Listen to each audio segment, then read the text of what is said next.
আল্লাহ যখন কাউকে ভালোবাসে তখন তার শরীরে 4টি নিশানা পাওয়া যায়, অর্থাৎ 4টি আলামত যদি আপনার শরীরে থাকে মনে করবেন আল্লাহ আপনাকে ভালোবাসে।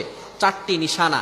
1 নাম্বার হচ্ছে যাদেরকে আল্লাহ তাআলা দ্বীনের সঠিক জ্ঞান দান করেন তাদেরকে আল্লাহ তাআলা মহব্বত করেন। নাম্বার 2, দ্বিতীয় নাম্বার হচ্ছে যারা বেশি বিপদে পড়ে আল্লাহ তাআলা তাদেরকে মহব্বত করেন। যার শরীরে দেখবেন একের পর এক বিপদ আসতেছে, অসুস্থতা আসতেছে, বারবার বিপদ, একের পর এক বিপদ, একটা বিপদ যাওয়ার পর পরে আরেকটা বিপদ আসতেছে, আপনি হতাশ হবেন না প্রিয় ভাই। আল্লাহ তাআলা আপনাকে ভালোবাসেন। এই কোটি কোটি মানুষের ভিতরে আল্লাহ তাআলা আপনার প্রতি ফোকাস করেছেন, আল্লাহ তাআলা আপনাকে ভালোবেসেছেন বিধায় আল্লাহ পাক রব্বুল আলামিন আপনাকে বিপদ দিয়েছেন। মনে রাখবেন নবীদেরকে আল্লাহ তাআলা বিপদ দিয়েছেন।